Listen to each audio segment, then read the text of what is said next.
செமையா பண்ணுவோம். அது கண்டிப்பா அவருடைய ரசிகர்கள் எல்லாருக்கும் ஒரு திருவிழாவான படமா தான் இருக்கும். தொலைக்காட்சி இணையதள நண்பர்கள், இங்க இருக்கிற கேமராமேன், போட்டோகிராஃபர்ஸ் எல்லாருக்கும் வணக்கம், நன்றி. தாய் கிழவி நம்மளுடைய சிவகார்த்திகேயன் ப்ரொடக்ஷன்ஸ்ல ஃபேஷன் ஸ்டுடியோஸ் அவங்களோட சேர்ந்து தயாரிச்சிருக்கிற படம். கலையரசி ராதிகா மேம் நடிச்சிருக்கிறாங்க லீட் ரோல்ல. நிறைய உங்க எல்லாருக்கும் பிடிச்ச ஆர்டிஸ்ட் முனிஷ்காந்த், பாலசரவணன், அருள்தாஸ்னு,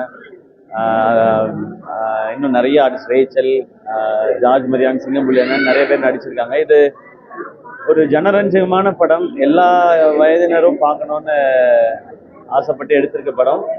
இது ஏன் முதல் ஷோ வந்து மதுரையில பாக்குறோம்னா, இந்த படத்தின் இயக்குனர் மதுரை மண்ணை சேர்ந்தவர், மதுரை மண்ணின் மைந்தன் அவரு. ஸோ அவருடைய ஊர்ல இந்த ஏரியாவில தான் அவர் பிறந்தது வளர்ந்தது எல்லாம். அடுத்த தெரு தான் இல்லையா? அடுத்த தெரு தான். ஸோ இந்த ஏரியால இருந்து இங்க இருந்து வந்த ஒரு இயக்குனர். ஸோ அவருடைய ஊர்ல அவருடைய இடத்துல இந்த படம், அவர் இந்த மண்ணின் மகன், நான் மாப்பிள்ளை இந்த மண்ணுக்கு. ஸோ மதுரையில் இந்த படத்தை பார்க்கணுன்றதுக்காக தான் இங்கே வந்திருக்கிறோம். ரொம்ப சூப்பராக இருந்தது. என்னென்னா சின்ன சின்ன இடங்களை கூட ரொம்ப அழகாக சிரித்து ரசிக்கிறாங்க. நல்ல எமோஷன்ஸும் இருக்குது. ஒரு நல்ல விஷயத்த சொல்கிறதுக்கான வாய்ப்பு இந்த படத்தில் கிடைச்சிது. இது நான் கேட்டுக்கிறது என்னென்னா, இந்த மாதிரி படங்கள் மக்கள்கிட்ட போய் பெருசாக சேர்றது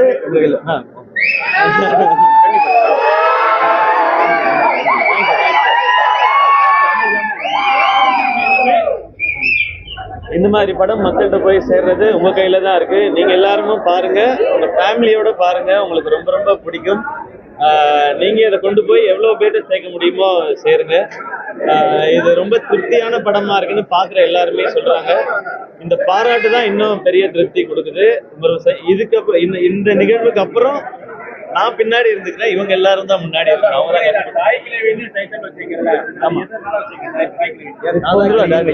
இல்ல இல்ல, ஆக்சுவலா அவர் டைரக்டர் வந்து ஆடியோ லான்ச்லயே சொல்லியிருந்தாரு, தாய் கிழவின்றது ஆதி பெண் தெய்வத்தை குறிக்கும் அப்படிங்கிறது தான். ஒரு வீட்டுக்கு ஒரு பெண் எவ்வளவு முக்கியம், அவங்க எப்படி தெய்வத்துக்கு சமமா அந்த குடும்பத்தையே நிறுத்துறாங்கன்றத குறிக்கிற விதமா தான் தாய் கிழவி வச்சிருக்காங்க.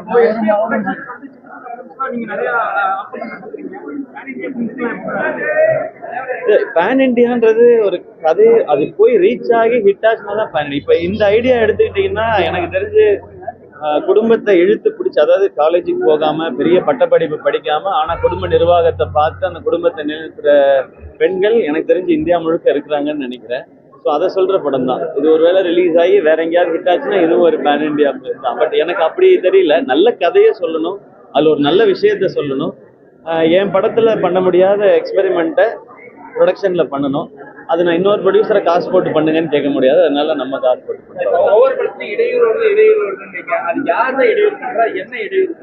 அதான் இப்போ இது நிறைய பேர் கேட்குறாங்க, அது யாருன்னு தான் சொல்லப்பான்னு. அது யாருன்னு சொன்னா அதை பத்தி யூடியூப் சேனலுக்கு இன்னும் கொஞ்சம் எக்ஸ்ட்ரா அதுதான் கிடைக்கும்.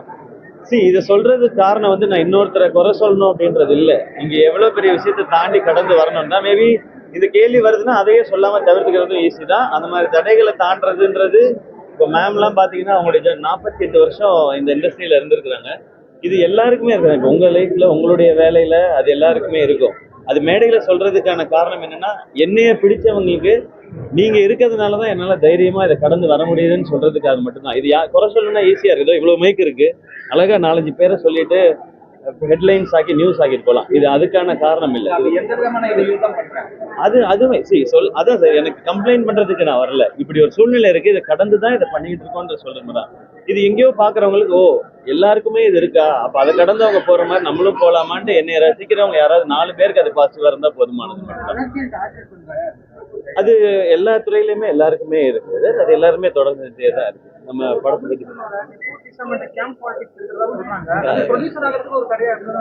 பத்தி பேசுறோமா ப்ளீஸ்? நான் கஷ்டப்பட்டு எடுத்திருக்கோம், இவங்க எல்லாரையுமே கூட்டு வந்திருக்கேன். நான் இன்னொரு நாள் இதுக்கு எல்லாத்துக்குமே பதில் சொல்றேன்.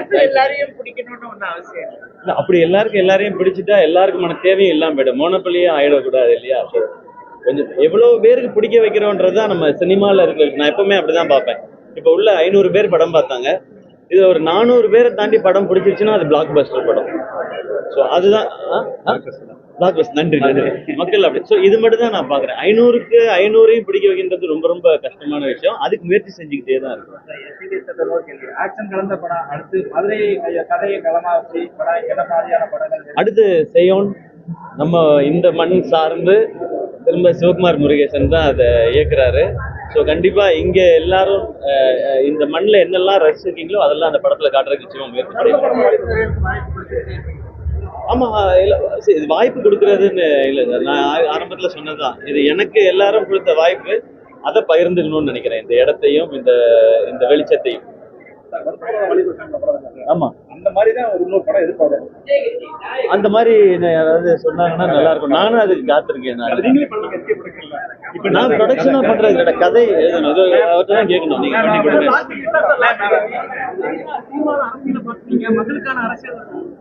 ஏன் நானா நான் பாட்டுக்கு பேசாம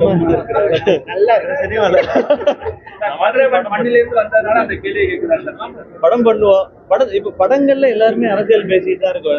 நீ நான் இப்ப எந்த படம் பண்ணாலுமே இது இதுக்கான படம் சொல்லிட்டே தான் இருக்கேன். படத்துக்குள்ள அரசியல் பேசுறது எனக்கு அதை பத்தி தெரியாது. நான் நடிகனா நல்ல நடிகனா இருக்கணும்னு நினைக்கிறேன். தயாரிப்பாளர் தான் நல்ல தயாரிப்பாளராக இருக்கணும்னு நினைக்கிறேன். அது முடிஞ்ச அளவுக்கு நல்ல குடிமகனாகவும் நல்ல மகனாகவும் நல்ல கணவனாகவும் நல்ல அப்பாவும் இருந்துட்டேன்னா சூப்பர் நினைக்கிறேன். அப்படிலாம் இல்லை சார். அது ரெண்டுமே எல்லா காலகட்டத்திலயுமே இருந்துட்டே இருக்குது. அது ரெண்டும் எனக்கு தெரிஞ்சு போய் அது தப்பும் கிடையாது. அரசியல் பேசுறது தான் நம்ம சொசைட்டி, அதோட ரிஃப்ளெக்ஷனா தான் சினிமா இருக்கு. நம்ம ரொம்ப சந்தோஷப்பட வேண்டிய விஷயம், தமிழ் சினிமால நம்ம சமூகத்துல இருக்கிற விஷயங்களை தைரியமா சொல்றதுக்கான சூழல் இருக்கு. நான் எல்லா தரப்பான கருத்துக்களையும் சொல்றேன். அதனால அது எப்பவுமே இருந்துட்டு இருக்கும். அது சரி தப்பு அப்படின்றத நீங்க சொல்லிக்கிட்டே இருங்க. அதை வச்சு நாங்க சரியானதையும் சொல்லணும்னு நினைப்போம், தப்பானதை திருத்திக்குவோம். நான் நிறைய சொல்லிட்டேன் அதை பத்தி.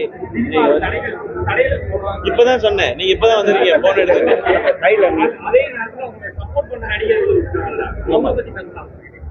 நான் எப்பவுமே தான் சொன்னேன், நான் எல்லாருக்கும் அதை சொல்லிக்கிட்டே இருப்பேன். நான் என்னைய சப்போர்ட் பண்ற எல்லார பத்தியும் நான் எல்லா தருணத்துல, இப்போ இந்த தாய்க்கிழவி படம் வரைக்கும் ஃபர்ஸ்ட் கமல் சார் இந்த படம் பார்த்துட்டு அவங்க பயங்கரமா அப்ரிஷியேட் பண்ணாங்க. சூப்பர் ஸ்டார் ரஜினி சார் வந்து ஃபோன் பண்ணி எங்க எல்லாத்தையுமே பேசினாங்க படம் பார்த்துட்டு. சூர்யா சார் ஜோதி மேம் வந்து ரிவ்யூக்கே வந்திருந்தாங்க. இன்னும் அதுக்கப்புறம் நேத்து வந்து இப்போ இருக்கிற ஹீரோஸ் எல்லாம் ரியோ, மணிகண்டன் எல்லாருமே வந்து பேசினாங்க. எனக்கு சப்போர்ட்டா இருக்கிற எல்லாரையும் நான் எந்த இடத்தையும் நான் விட்டு கொடுத்ததே கிடையாது. மேடத்திட்ட மட்டும் ஒரு கேள்வி கேட்டலாமா?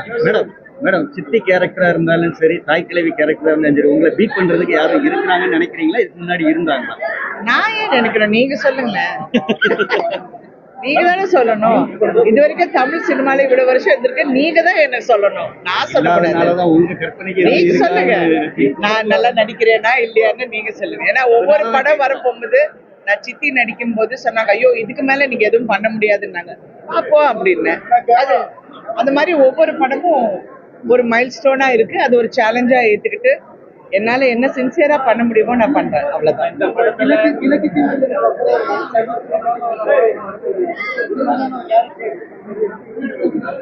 எனக்கு நல்லா இருக்கு. எனக்கு வந்து எல்லா கேரக்டர்ஸும் ஒரு சேலஞ்ச் தான்.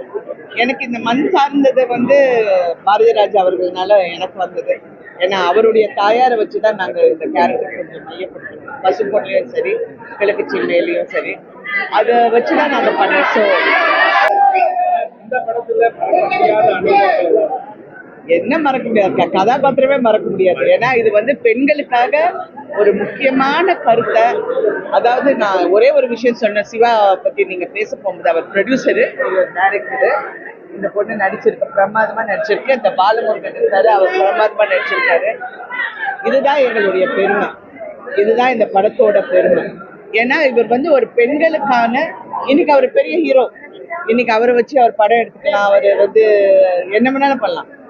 பட் இந்த மாதிரி ஒரு கதை போய் மக்களிடம் போய் சேரணும்னு நினைக்கிற பாருங்க, அதுக்கு பாராட்டுங்க. ரொம்ப பெரிய விஷயம். ஏன்னா இது வந்து இப்போ கமல் சார் வந்து அவர் வந்து எல்லா அவருடைய காசு பணம் எல்லாமே சினிமாக்குள்ள தான் போட்டாரு, வேற எங்கேயும் போட்டோம். ஸோ அது மாதிரி சிவா வந்து எல்லாமே போட்டுடாதீங்க, அப்பப்போ நல்லா கரெக்ட் நல்லா பிளான் பண்ணி பண்ணணும். பிளான் பண்ணி தான் பண்றேன். ஸோ அதுதான் பெருமை.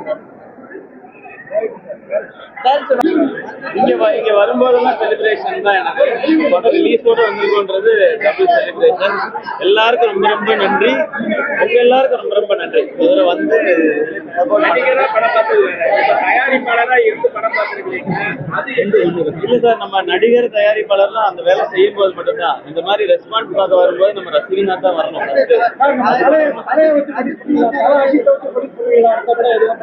அஜித் சார், நான் ஒரு குட்டியா ஒரு கம்பெனி பண்ணிட்டு இருக்கேன். அவ்வளவு பெரிய கம்பெனியா இன்னும் நம்ம வளரலையே. வளர்ந்து ஒரு வேலை கேட்டு சார் ஓகே சொன்னா செமையா பண்ணுவோம். அது கண்டிப்பா அவருடைய ரசிகர்கள் எல்லாருக்கும் ஒரு திருவிழாவான படமா தான் இருக்கும். அப்படி ஒரு வாய்ப்பு கிடைச்சா. பட் அதெல்லாம் நம்ம ஒரு ட்ரீமா அப்படிதான் இருக்கு. இப்போதைக்கு என்னால முடிஞ்சது, இப்ப மேம் சொன்னாங்க இல்லையா, நம்ம கிடைச்சிருக்க சம்பளத்துல இருந்து அழகா கொஞ்சம் எடுத்து அதை ஒரு சரியான படம் பண்ணி நல்ல படமும் பண்ணி கொண்டு வரணும். அவ்வளவுதான். தேங்க்யூ ரொம்ப ரொம்ப நன்றி. எல்லாருக்கும் நன்றி. எல்லாருக்கும் நன்றி.